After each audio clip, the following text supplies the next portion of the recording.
한때 단돈 1,000원이면 한 끼가 거뜬했던 음식, 바로 김밥입니다. 그런데 그 김밥이 이제는 금밥이라 불립니다. 서울에서 김밥 한 줄 평균 가격이 3,623원, 분식집에선 4,500원을 넘긴 지 오래입니다. 같은 돈이면 차라리 뜨끈한 국밥 한 그릇에 먹는다는 분들이 늘었습니다. 그런데 가격이 오른 건 사장님들이 욕심을 부려서가 아닙니다. 아침 일찍 문을 열고 아무리 부지런히 일해도 망할 수밖에 없는 구조가 따로 있었습니다. 한때 전국 600개를 넘기던 국민 분식 브랜드가 어쩌다 90여 개로 쪼그라들었는지, 그리고 똑같은 그 김밥이 왜 바다 건너에선 없어서 못 판다고 하는지, 오늘 그 몰락의 정체를 끝까지 파헤쳐드리겠습니다. 본격적인 이야기를 시작하기 전에 구독과 좋아요 한 번씩 눌러주시면 큰 힘이 됩니다. 시작은 1995년 인천의 작은 가게 한 곳이었습니다. 이름은 김밥 천국, 한 줄에 단돈 1,000원이었습니다. 1,000원짜리 한 장이면 한 끼가 해결됐습니다. 밥과 단무지, 시금치, 계란, 햄, 흔한 재료를 김에 둘둘 말아낸 음식, 그 한 줄이 조용히 한국의 식탁을 바꿔놓았습니다. 그 전까지 분식은 길거리 간식에 가까웠습니다. 그런데 김밥 천국은 그것을 가게 안으로 끌어들였습니다. 라면도 있고 떡볶이도 있고 돈가스도 있었습니다. 분식이 어엿한 한 끼 외식이 된 순간이었습니다. 사람들은 이것을 분식의 외식화라고 불렀습니다. 주머니가 가벼운 날에도 부담이 없었습니다. 학생도, 직장인도, 야근하던 가장도 이 문을 열었습니다. 시험을 마친 아이의 손에도, 월급날을 기다리던 청춘의 식탁에도 김밥이 있었습니다. 주머니는 가벼워도 배는 든든했습니다. 김밥 천국은 그렇게 서민 밥상의 영웅이 됐습니다. 간판은 빠르게 전국으로 번졌습니다. 2010년경 매장은 전국 약 600개로 정점을 찍었습니다. 이쯤 되자 김밥 프랜차이즈는 하나의 장르가 됐습니다. 골목마다, 역 앞마다 빨간 간판이 걸렸습니다. 김밥 천국만이 아니었습니다. 전국의 김밥집은 무려 4만에서 4만 6천 곳까지 늘었습니다. 편의점만큼이나 흔한 풍경이었습니다. 배가 고프면 어디든 한 곳은 가까이에 있었습니다. 값은 싸고 양은 넉넉하고 어디에나 있었습니다. 그것은 하나의 신화였습니다. 1,000원의 행복, 누구에게나 평등했던 한 끼. 그 시절 김밥 한 줄에는 분명 온기가 있었습니다. 그런데 그 신화가 지금 무너지고 있습니다. 빨간 간판은 하나둘 불이 꺼졌습니다. 1,000원이던 한 줄은 어느새 국밥값이 됐습니다. 도대체 무엇이 이 김밥집을 벼랑 끝으로 내몰았을까요? 범인은 한 명이 아니었습니다. 그리고 첫 번째 적은 바로 가게 안에 있었습니다. 첫 번째 적은 가게 안에 있었습니다. 바로 식탁 위로 올라온 원가입니다. 김밥 한 줄, 단순해 보입니다. 그런데 그 안을 열어보면 이야기가 달라집니다. 밥과 김, 단무지와 시금치, 계란과 햄, 당근과 우엉, 들어가는 재료만 10가지가 넘습니다. 이 재료들을 다 합치면 원가는 한 줄에 1,500원이 넘어갑니다. 손님이 내는 3,623원의 절반에 가깝습니다. 여기까지는 버틸만 했습니다. 문제는 이 재료들이 한꺼번에 오르기 시작했다는 것입니다. 가장 먼저 흔들린 건 김이었습니다. 김밥의 이름을 짊어진 그 김말입니다. 마른 김 원초 도매가는 3년에서 5년 사이에 약 2배로 뛰었습니다. 김 수출이 늘면서 정작 국내 원재료가 모자라진 탓입니다. 그리고 그 기세는 지금도 꺾이지 않았습니다. 2026년 1월 마른 김 한속 도매가는 17,700원을 기록했습니다. 1년 전보다 28% 가까이 더 오른 값입니다. 오른 건 김만이 아니었습니다. 쌀값은 1년 사이 약 10% 올랐습니다. 계란은 조리독감 여파로 20% 넘게 뛰었습니다. 손님 입장에선 화가 날 만합니다. 4,500원을 냈는데 막상 썰어보면 속은 단무지와 밥뿐. 이 가격에 들어간 게 뭐냐는 말이 절로 나옵니다. 가격은 국밥에 가까운데 속은 점점 얇아졌습니다. 그런데 그 얇아진 속에는 사연이 있었습니다. 사장님도 재료를 줄이고 싶지 않았습니다. 줄이지 않으면 남는 게 없으니 어쩔 수 없이 손이 가벼워진 것입니다. 자, 여기서 핵심이 있습니다. 김밥은 재료 10가지가 모여야 완성됩니다. 그 가운데 단 하나만 올라도 원가는 직격탄을 맞습니다. 그런데 지금은 하나가 아니라 김도, 쌀도, 계란도 동시에 올랐습니다. 싸게 많이 팔아 남기는 장사, 한 줄에 남는 건 고작 몇백 원이었습니다. 그 얇은 이익 위에 원가가 차곡차곡 쌓였습니다. 박미담회라는 김밥집의 공식에 첫 번째, 금이 가는 순간이었습니다. 그래서 가격이 올랐습니다. 여기서 우리가 오해하기 쉬운 게 있습니다. 사장님이 욕심을 부린 거 아니냐? 아닙니다. 재료값이 사장님의 등을 떠밀었습니다. 올리고 싶어서가 아니라 올리지 않으면 한 줄 팔 때마다 손해를 보는 구조였습니다. 욕심이 아니라 떠밀린 인상이었습니다. 그런데 원가는 시작일 뿐이었습니다. 재료비보다 더 빠르게, 더 무겁게 오른 것이 따로 있었습니다. 바로 사람의 손값입니다. 재료비보다 더 빠르게, 더 무겁게 오른 것, 바로 사람의 손값입니다. 2000년대 초만 해도 알바 시급은 2,000원에서 3,100원 사이였습니다. 그런데 2025년 최저임금은 시급 1만 30원입니다. 약 4배에서 5배가 뛴 겁니다. 1시간 일을 시키면 김밥 2줄 값이 인건비로 나갑니다. 숫자로 풀어보겠습니다. 알바 1명을 하루 8시간 쓰면 하루 8만 원입니다. 한 달이면 240만 원이 고정으로 빠져나갑니다. 손님이 오든 안 오든 매달 240만 원이 먼저 정해져 있는 겁니다. 여기서 김밥 장사의 뿌리가 흔들립니다. 김밥은 원래 싸게 많이 팔아서 남기는 장사였습니다. 한 줄을 팔아 손해주는 이유는 봉전 몇 개 수준입니다. 그 푼돈을 수백 줄, 수천 줄 쌓아 올려야 겨우 인건비가 나옵니다. 그런데 그 얇은 이윤으로 240만 원을 메우려면 도대체 김밥을 몇 줄이나 말아야 할까요? 그래서 많은 사장님이 사람을 줄이고 직접 몸으로 때웁니다. 여기 한 사장님이 있습니다. 새벽 5시에 가게 문을 엽니다. 단무지를 썰고 밥을 안 치고 시금치를 데칩니다. 점심 손님을 받고 저녁 손님을 받고 그릇을 닦고 나면 밤이 깊습니다. 하루 18시간을 꼬박 서 있습니다. 누구보다 부지런합니다. 그런데 매출은 제자리고 통장은 마이너스입니다. 부지런함이 더 이상 보상받지 못하는 구조. 이게 지금 김밥집이 서 있는 자리입니다. 이건 한 가게의 이야기가 아닙니다. 숫자가 그걸 증명합니다. 음식점업 폐업률은 15.8%로 전업종 가운데 가장 높습니다. 문을 닫은 사장님들에게 이유를 물으면 절반이 넘게 같은 답을 합니다. 장사가 안 돼서. 욕심이나 실수가 아니라 아무리 해도 안 남아서 손을 든 겁니다. 그리고 2024년 끝내 선을 넘었습니다. 한 해 동안 폐업을 신고한 사업자가 100만 8,282명, 1995년 통계를 집계한 이래 처음으로 100만 명을 넘었습니다. 100만이라는 숫자는 웬만한 광역시 인구 전체가 한 해 만에 가게 문을 닫고 거리로 나섰다는 뜻입니다. 그런데 부지런함만으로는 설명이 안 되는 게 하나 있었습니다. 왜 유독 김밥천국 간판들이 한날 한시에 무너졌을까요? 부지런한 사장님도 게으른 사장님도 가리지 않고 말입니다. 여기서 아무도 몰랐던 사실 하나를 말씀드리겠습니다. 김밥천국에는 처음부터 주인이 없었습니다. 처음부터 주인이 없었습니다. 이게 무슨 말일까요? 여러분 혹시 이런 경험 없으셨습니까?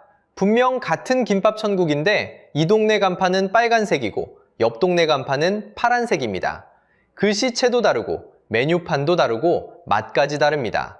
같은 이름을 달고 있는데 왜 가게마다 전부 제각각일까요? 여기엔 아무도 몰랐던 비밀이 숨어 있습니다. 처음엔 다들 단순한 우연이라 생각했습니다. 사장님마다 취향이 다른가 보다. 그렇게요.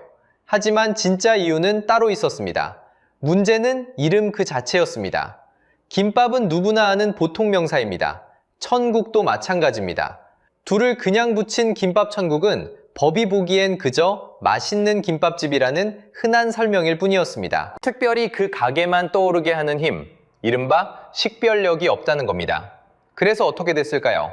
상표권 등록이 거절됐습니다. 이름의 주인이 없다는 뜻입니다. 등록이 막히자 누구나 그 간판을 가져다 쓸 수 있게 됐습니다. 옆 가게도 그 옆 가게도 허락 한번 받을 필요 없이 김밥천국을 내걸었습니다. 실제로 특허청 자료를 들여다보면 김밥천국과 관련된 상표만 10건이 넘게 흩어져 있습니다. 하나의 브랜드가 아니라 주인 없이 떠도는 빈 간판이었던 겁니다. 여기서 운명이 갈린 사례를 하나 보여드리겠습니다. 바로 알바 천국입니다. 같은 천국을 쓰는 이름입니다. 그런데 알바 천국은 3번의 소송 끝에 식결력을 인정받았습니다. 그 이름 하나에 주인이 생긴 겁니다. 한쪽은 이름을 지켰고 한쪽은 이름을 잃었습니다. 한 끗 차이가 두 브랜드의 운명을 통째로 갈라놨습니다. 주인이 없으니 본사도 없는 것이나 마찬가지였습니다. 누가 어디서 무슨 재료로 어떻게 마는지 통제하는 곳이 없었습니다. 그러니 옆집은 10,000원어치를 주고 우리 집은 절반만 주고 그래도 막을 사람이 없었습니다. 손님 입장에선 어느 가게가 진짜인지 알 수가 없었습니다. 결국 김밥 천국은 복불복이라는 말이 따라붙었습니다. 싸고 든든하다는 믿음, 그 가성비 신화가 안에서부터 금이 가기 시작한 순간입니다. 이 주인 없는 구조의 정체는 숫자에서 더 또렷하게 드러납니다. 제대로 된 본사를 가진 경쟁자와 비교해 보겠습니다. 김간에는 한 해 매출이 393억 원입니다. 그런데 김밥천국 본사로 알려진 정다문의 연 매출은 고작 2억 원대입니다. 최대 170배 차이입니다. 이름은 전국에서 가장 유명한데 정작 그 이름을 가진 본사는 가장 작았던 겁니다. 빈 간판의 끝은 결국 소멸이었습니다. 정식 가맹점 기준으로 정다문 매장은 2023년 285개였습니다. 그런데 2025년 92개로 쪼그라들었습니다. 단 2년 만에 193개가 사라진 겁니다. 한때 전국을 덮었던 국민 김밥집이 이름의 주인을 끝내 찾지 못한 채 빠르게 지워지고 있었습니다. 주인 없는 간판은 이렇게 안에서부터 무너졌습니다. 그런데 정말 무서운 적은 가게 안이 아니었습니다. 바로 가게 밖에서 조용히 날아오고 있었습니다. 가게 밖에서 날아오고 있던 적, 그 정체는 우리 모두가 매일 지나치는 곳에 있었습니다. 바로 편의점입니다. 2022년 기준 전국 편의점은 5만 7천여 개, 같은 시기 김밥집은 4만 6천여 개였습니다. 김밥을 파는 가게보다 편의점이 더 많아진 겁니다. 24시간 불을 켜고 어디서든 카드 한 번에 끝나는 그 편의점이 어느새 김밥집을 숫자로 눌러버렸습니다. 문제는 숫자만이 아니었습니다. 가격이었습니다. 이마트24는 김밥을 1,900원에 내놓았습니다. 같은 시각 서울의 동네 김밥 한 줄은 평균 3,623원. 같은 김밥인데 한쪽은 1,900원, 한쪽은 3,623원입니다. 거의 절반 값입니다. 손님 입장에서 이건 고민거리가 아니었습니다. 전국 5만 개 편의점이 한꺼번에 싸게 떼오는 힘, 골목의 작은 김밥집 한 곳이 맞설 수 있는 상대가 아니었습니다. 다윗과 골리앗의 싸움, 그것도 처음부터 기울어진 싸움이었습니다. 손님은 빠르게 옮겨갔습니다. 편의점 도시락 매출 증가율을 보면 답이 나옵니다. 2022년 16.4%, 2024년에는 32.4%. 불과 2년 만에 성장 속도가 2배로 뛰었습니다. 사람들의 발길이 어디로 향했는지 이 숫자 하나가 말해줍니다. 여기에 또 하나의 흐름이 겹쳤습니다. 건강이었습니다. 건강하게 즐기는 식단, 이른바 헬시 플레저가 퍼지면서 사람들은 밥보다 샐러드와 단백질을 찾기 시작했습니다. 2026년에는 성인 약 65%가 식단 관리를 한다고 답할 정도였습니다. 탄수화물을 멀리하는 분위기 속에서 쌀로 똘똘 뭉친 김밥은 가장 먼저 외면받는 음식이 됐습니다. 쌀 소비 자체가 무너지고 있었습니다. 1인당 쌀 소비량은 2024년 55.8kg, 역대 최저이자 30년 전에 딱 절반입니다. 우리가 밥을 절반밖에 안 먹게 된 시대, 그 한가운데서 김밥집은 버티고 있었던 겁니다. 결정타는 손님층이었습니다. 김밥집을 가장 많이 찾던 사람들은 20대와 30대, 전체 이용객의 64%였습니다. 그런데 바로 이 젊은 손님들이 편의점과 카페로 발길을 돌렸습니다. 가장 든든한 단골이 가장 먼저 등을 돌린 겁니다. 여러분도 한번 떠올려 보십시오. 김밥집 앞을 지나며 가격표를 보고 그냥 옆 편의점으로 발길을 옮긴 적. 누구의 잘못도 아닙니다. 더 싸고, 더 가깝고, 더 빨랐으니까요. 다만 그 작은 선택들이 모여 동네 김밥집에 등을 떠밀고 있었던 겁니다. 그렇다면 김밥은 이제 끝난 음식일까요? 그런데 정반대의 일이 바다 건너에서 벌어지고 있었습니다. 한국에서 동네 김밥집이 무너지던 바로 그때, 미국에선 김밥이 없어서 못 판다고 난리였습니다. 한국에서 동네 김밥집이 무너지던 바로 그때, 미국에선 김밥이 없어서 못 판다고 난리였습니다. 믿기 어려우시겠지만 숫자가 모든 걸 말해줍니다. 2024년 6월 한 달, 냉동김밥의 미국 수출액은 808만 달러를 기록했습니다. 우리 돈으로 약 112억 원입니다. 1년 전 같은 달은 141만 달러였습니다. 단 1년 만에 약 475%가 뛴 겁니다. 거의 5배입니다. 그것도 2월부터 6월까지 매달 쉬지 않고 올랐습니다. 현장은 더 뜨거웠습니다. 미국의 대형마트 트레이더조에 냉동김밥이 처음 깔렸습니다. 첫 물량은 한 달 만에 동났습니다. 매대가 텅 비었습니다. 소비자들이 직접 나섰습니다. 온라인 커뮤니티 레딧에는 제발 김밥 좀 그만 사라 는 글이 올라왔습니다. 짧은 영상 한 편이 틱톡에서 퍼지자 미국인들이 마트로 달려갔습니다. 그 결과 2024년 미국은 중국과 일본을 제치고 K푸드 최대 시장으로 올라섰습니다. 한국 식품을 가장 많이 사가는 나라가 미국이 된 겁니다. 자, 여기서 잠깐 멈춰보겠습니다. 같은 김밥입니다. 같은 쌀, 같은 김, 같은 단무지입니다. 그런데 한쪽에선 가게가 문을 닫습니다. 다른 한쪽에선 매대가 비어갑니다. 한국에선 폐업, 미국에선 완판. 같은 음식이 정반대 운명을 맞은 겁니다. 도대체 무엇이 이 둘을 갈랐을까요? 김밥 맛이 갑자기 변한 게 아닙니다. 김밥이 갑자기 나빠진 것도 아닙니다. 달라진 건 김밥이 놓인 땅입니다. 미국에선 김밥이 비싸도 팔립니다. 그곳 외식비에 비하면 냉동김밥 한 줄은 오히려 싼 편입니다. 하지만 한국에선 다릅니다. 재료값이 떠밀어 올린 원가, 4~5배로 뛴 사람 손값, 주인 없는 간판, 그리고 1,900원짜리 편의점 김밥. 이 모든 게 한 줄의 김밥을 짓누르고 있었습니다. 문제는 김밥이 아니었습니다. 김밥을 둘러싼 구조였습니다. 같은 재료, 정반대 결말. 진짜 원인은 접시 위가 아니라 그 접시가 놓인 식탁 자체에 있었던 겁니다. 그렇다면 이 이야기는 정말 김밥만의 문제일까요? 여기서 우리가 진짜 봐야 할 건 김밥 한 줄이 아닙니다. 바로 여러분의 지갑입니다. 바로 여러분의 지갑입니다. 지금까지 우리는 김밥 한 줄이 어떻게 무너졌는지 따라왔습니다. 오른 원가, 4배가 든 인건비, 주인 없는 간판, 그리고 가게 밖에서 날아온 편의점의 역습까지. 하지만 여기서 진짜 봐야 할 것이 있습니다. 김밥의 몰락은 한 음식만의 문제가 아니었습니다. 원가가 밀어올리고, 사람 손값이 짓누르고, 구조가 흔들리고, 손님이 등을 돌립니다. 이 4가지가 한꺼번에 겹친 자리에 김밥집이 서 있었을 뿐입니다. 그리고 같은 일이 지금 식당 골목 전체에서 벌어지고 있습니다. 앞서 본 한 해 100만 폐업이라는 그 거대한 흐름. 김밥집의 몰락은 자영업 전체가 흔들리는 큰 그림의 한 조각이었던 겁니다. 그래서 김밥값은 단순한 가격표가 아닙니다. 김밥값은 우리 물가의 체온계입니다. 숫자가 그것을 그대로 보여줍니다. 서울의 서민 외식 메뉴 8가지가 지난 1년 사이 줄줄이 올랐습니다. 그 중에서 가장 많이 오른 것이 바로 김밥입니다. 그리고 그 뒤를 칼국수가 따라옵니다.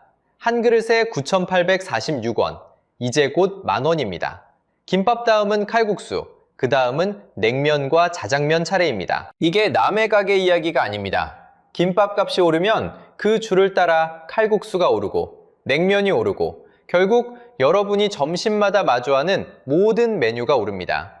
오늘 김밥집에서 시작된 이 신호는 머지않아 당신의 식탁과 당신의 지갑에 가서 닿습니다. 1,000원이면 한 끼였던 김밥이 우리에게 보내는 마지막 경고등인 셈입니다. 여러분은 김밥 한 줄에 얼마가 적당하다고 보십니까? 그리고 여러분의 추억 속 김밥은 얼마였습니까? 그 기억을 댓글로 들려주세요. 함께 이야기 나누고 싶습니다. 이런 우리 곁의 경제 이야기를 놓치고 싶지 않으시다면 지금 구독과 좋아요, 알림 설정까지 부탁드립니다. 다음 이야기에서 또 찾아뵙겠습니다. 2천만 원. 경차 한 대를 뽑고도 남는 돈입니다. 그런데 이 돈으로 자전거 한 대를 사는 사람들이 있었습니다. 아니, 있었다고 해야 맞습니다. 지금 이 이야기는 단순한 경기 침체가 아닙니다. 여러분, 본격적인 내용에 앞서 구독과 좋아요 한번 부탁드립니다. 한때 할인은 절대 없다던 명품 브랜드들이 스스로 40%씩 가격을 깎아내리고 창고엔 7천억 원어치 재고가 먼지를 뒤집어 쓰고 있습니다. 도대체 무슨 일이 벌어진 걸까요? 탐욕과 허세가 어떻게 한 산업을 무너뜨렸는지 그 최후를 끝까지 보여드리겠습니다. 불과 몇 해 전입니다. 자전거 가게 앞에 줄이 늘어섰습니다. 진열대는 텅 비어 있었습니다. 물건이 없어서 못 팔던 시절이었습니다. 지금의 풍경과는 정반대입니다. 도대체 그 사이 무슨 일이 있었던 걸까요? 이야기는 2020년으로 거슬러 올라갑니다. 사람들이 집 밖으로 나가지 못하던 때였습니다. 헬스장은 문을 닫았습니다. 모임도 사라졌습니다. 그때 사람들이 찾은 것이 자전거였습니다. 혼자서도 탈 수 있었습니다. 바깥 공기도 마실 수 있었습니다. 수요가 한꺼번에 몰렸습니다. 숫자가 그 열기를 그대로 보여줍니다. 미국에서 전기 자전거 판매는 2019년에서 2020년 사이 145% 급증했습니다. 일반 자전거도 같은 기간 65% 늘었습니다. 미국 자전거 시장 전체 매출은 1년 만에 약 50% 뛰어 65억 달러에 이르렀습니다. 우리나라도 다르지 않았습니다. 삼천리 자전거의 2020년 매출은 전년 매출은 1,208억 원이었습니다. 1년 전보다 38.7% 증가한 숫자입니다. 적자에서 흑자로 단숨에 돌아섰습니다. 더 놀라운 것은 비싼 자전거일수록 더 잘 팔렸다는 점입니다. 100만 원짜리도 1,500만 원짜리도 마찬가지였습니다. 1,500만 원이면 어지간한 중고차 한 대 값입니다. 그런데도 물건이 들어오기 전에 다 팔렸습니다. 주문하고 몇 달을 기다리는 일이 흔했습니다. 돈을 들고도 살 수 없는 그런 시절이었습니다. 자전거 업계는 행복했습니다. 만드는 족족 팔렸습니다. 창고를 비울수록 통장은 채워졌습니다. 공장은 밤새 돌아갔습니다. 새 매장이 줄줄이 문을 열었습니다. 누구도 이 흐름이 멈출 거라 생각하지 않았습니다. 그런데 여기서 한 가지를 놓쳤습니다. 이 호황이 왜 찾아왔는가입니다. 사람들은 자전거가 좋아서 산 것이 아니었습니다. 갈 곳이 없어서 탄 것이었습니다. 팬데믹이 끝나면 사라질 수요였습니다. 잠깐 머물다 갈 손님이었습니다. 하지만 업계는 다르게 읽었습니다. 이 열기가 영원할 거라 믿었습니다. 일시적인 특수를 영구적인 성장으로 착각한 것입니다. 사람은 듣고 싶은 것만 듣습니다. 업계는 좋은 신호만 보았습니다. 경고는 흘려보냈습니다. 끝나지 않을 파티라고 생각했습니다. 그래서 더 많이 만들고, 더 크게 버리고, 더 비싸게 붙였습니다. 팬데믹은 달콤한 독약이었습니다. 마실 때는 짜릿합니다. 효과가 나타날 때는 이미 늦습니다. 업계는 그 독약에 깊이 취해 있었습니다. 바로 이 호황의 절정에서 업계는 돌이킬 수 없는 실수를 저지릅니다. 수요가 넘쳐나자 업계는 한 가지 유혹에 빠집니다. 바로 가격이었습니다. 사겠다는 사람이 줄을 섰습니다. 만들면 만드는 족족 팔렸습니다. 그러자 업계는 생각했습니다. 더 받아도 되겠다. 그렇게 탐욕의 엑셀을 밟기 시작합니다. 문제는 그 폭이었습니다. 최상급 모델 가격이 4, 5년 사이 약 50% 가까이 뛰었습니다. 100만 원짜리가 150만 원이 되고 1000만 원짜리가 1500만 원이 됐습니다. 자전거 한 대 값이 경차 한 대 값을 가뿐히 넘어섭니다. 엔진도 없습니다. 연료도 안 들어갑니다. 그런데 차보다 비쌌습니다. 여기서 한 가지 질문을 던지지 않을 수 없습니다. 그만큼 가격이 올랐다면 그만한 이유가 있어야 합니다. 기술 혁신이 있었을까요? 자동차처럼 엔진이 좋아졌을까요? 한 번 충전에 며칠을 달리는 신기술이라도 들어갔을까요? 혁명적인 신소재라도 발명됐을까요? 아닙니다. 전부 아니었습니다. 그저 사겠다는 사람이 줄을 섰을 뿐입니다. 줄을 서니 값을 올렸고 올려도 팔리니 또 올렸습니다. 가치가 오른 게 아니라 가격표의 숫자만 부풀어 오른 것입니다. 이것이 바로 거품입니다. 숫자로 들여다보면 더 선명합니다. 업계 안에서는 이렇게들 말합니다. 자전거 한 대를 만드는데 실제로 들어가는 돈, 그러니까 원가는 500만 원 안팎이라고. 그런데 그 자전거에 붙은 가격표는 2천만 원이었습니다. 500만 원짜리를 2천만 원에 팔았습니다. 그 차액 1,500만 원. 이게 다 어디로 갔을까요? 더 좋은 부품으로 갔을까요? 아닙니다. 브랜드라는 이름값, 그리고 이 정도는 써야 자전거 좀 탄다는 허세값으로 들어갔습니다. 실제로 이 시기 사람들 사이에는 이상한 인식 하나가 자리 잡습니다. 자전거 제대로 타려면 최소 500만 원은 있어야 한다. 입문하는 데만 500만 원입니다.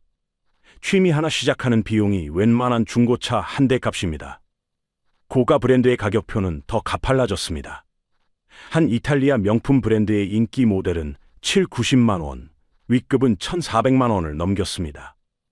자전거 2대면 2천만 원. 정말 경차 한 대 값이 나가는 것입니다. 브랜드들은 이 거품을 당당함으로 포장했습니다. 우리는 할인하지 않습니다. 정가가 곧 자존심이라고 말했습니다. 비싸야 명품이라고, 비싸니까 가치가 있다고 믿게 만들었습니다.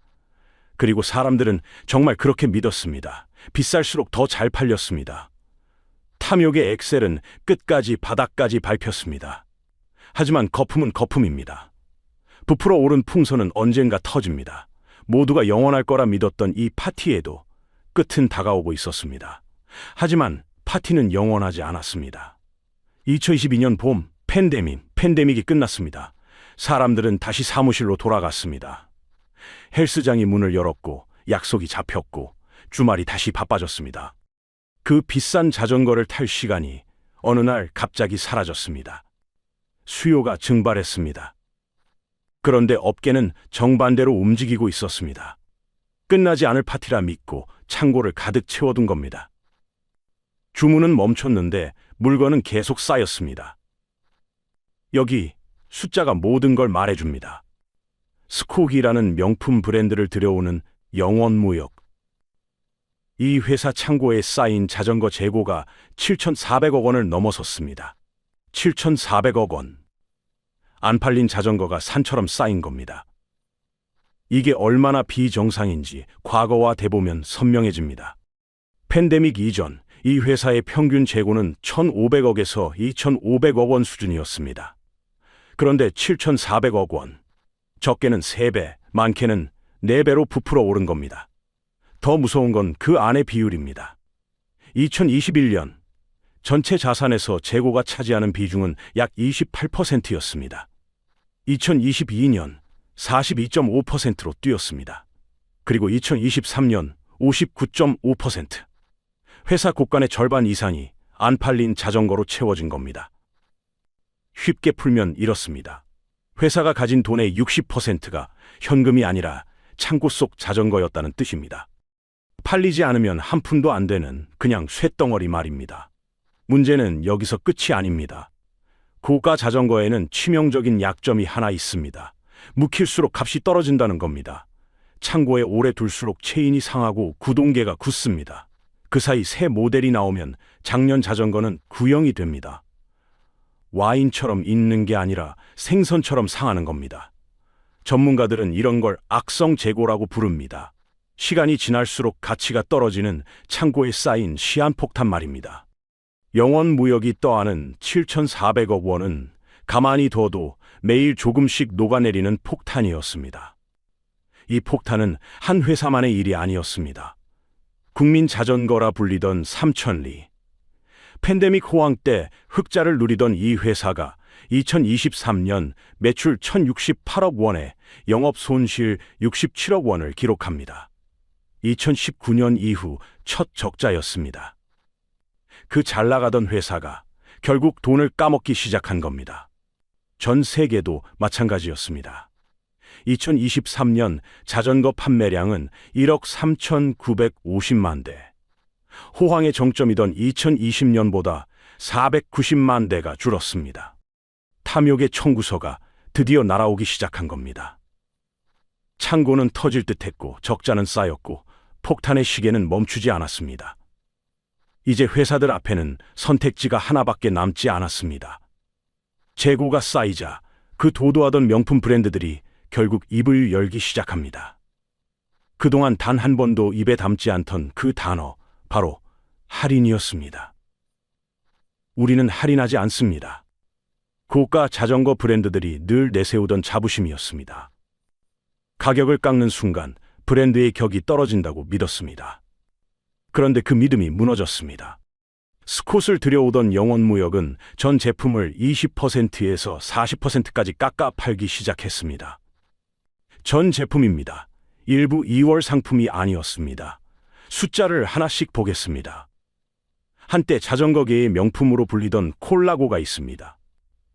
이 브랜드의 V4RS라는 모델은 710만 원에 팔렸습니다. 그런데 40%가 깎였습니다. 474만 원이 됐습니다. 한 대 가격이 300만 원 넘게 증발한 겁니다.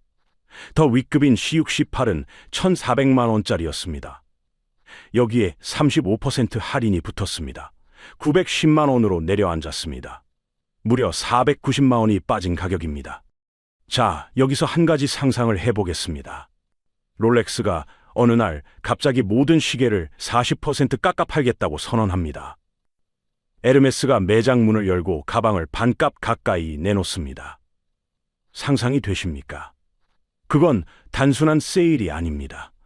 그동안 우리가 봤던 가격이 거품이었다는 자백입니다.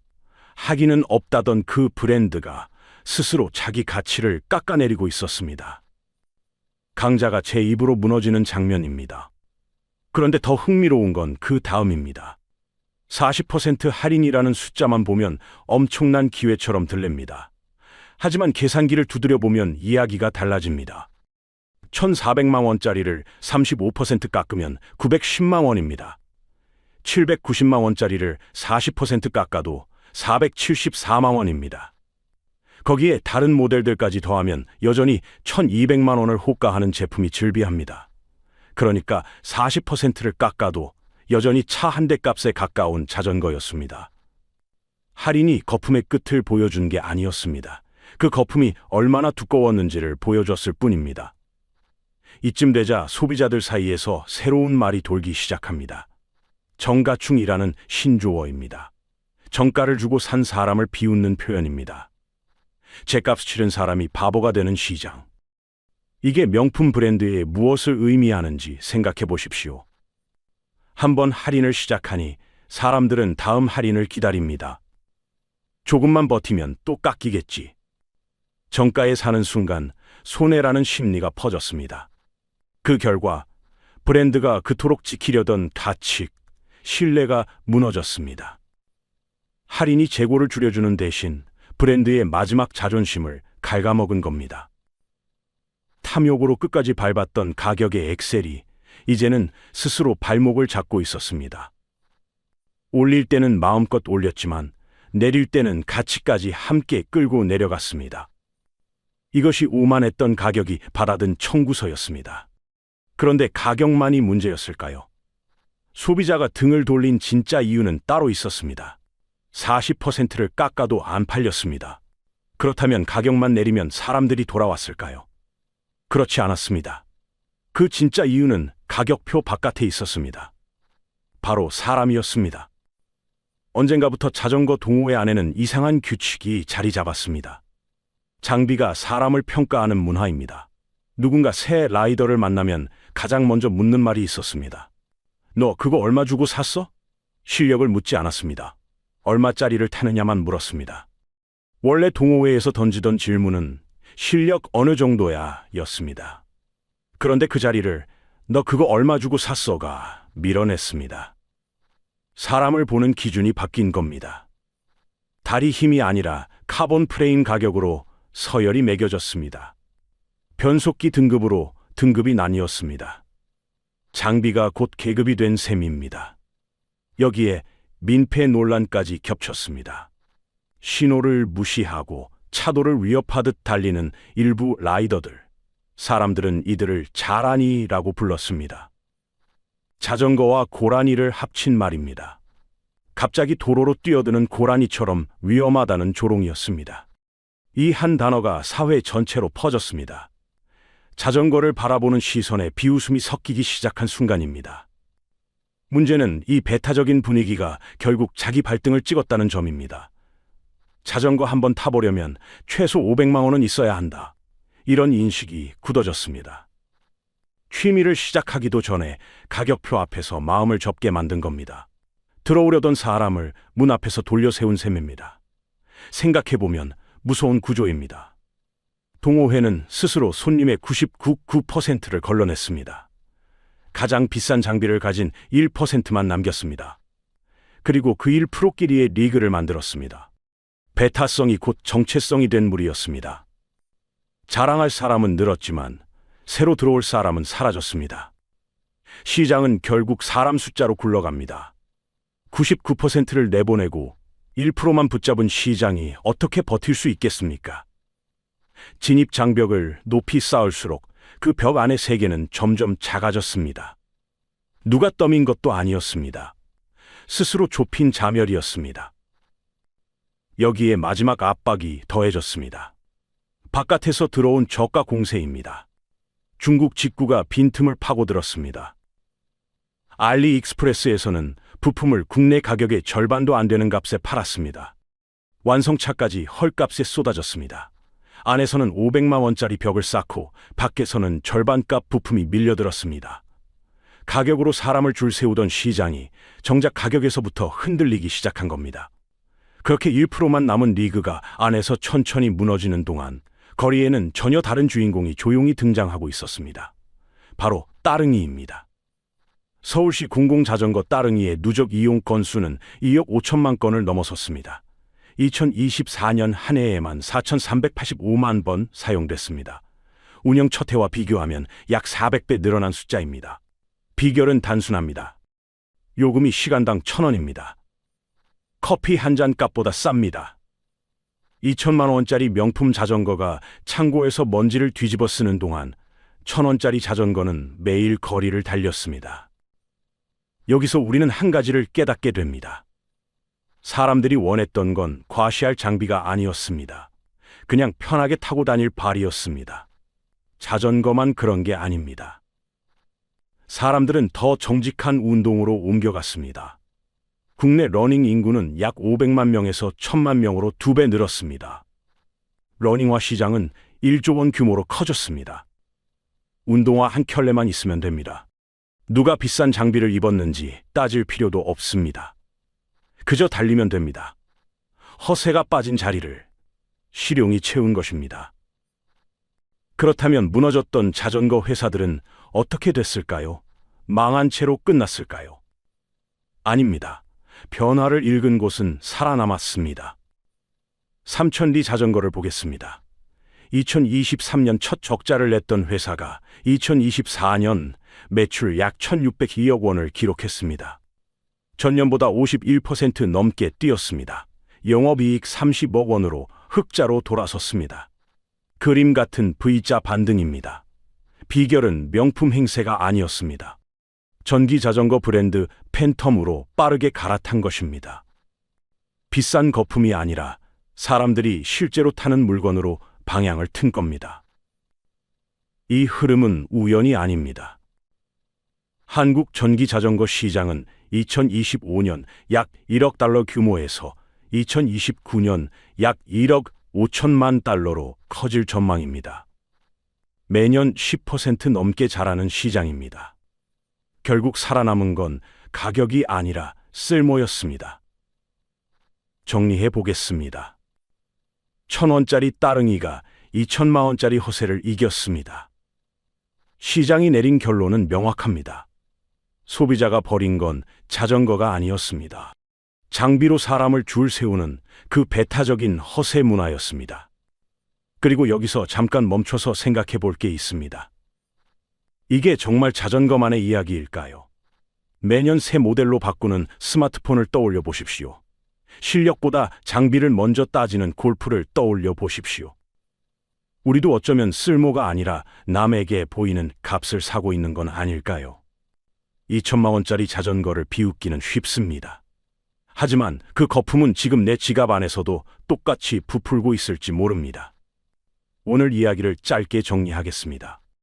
2천만 원짜리 허세는 7천억 원의 재고와 40% 할인 앞에서 무너졌습니다. 소비자가 끝내버린 건 자전거가 아니라 사람을 값으로 줄 세우던 그 문화였습니다. 그리고 폐허 위에서 살아남은 건 단돈 1,000원짜리 실용이었습니다. 거품은 자전거 산업에서만 끝나지 않습니다. 똑같은 패턴이 어디서 부풀고 있을까요? 다음 영상에서 그 다음 무대를 이어서 보여드리겠습니다. 오늘 영상이 도움이 되셨다면 구독, 좋아요 부탁드립니다. 그리고 댓글로 알려주세요. 여러분이 지금까지 봐온 거품은 어디였습니까?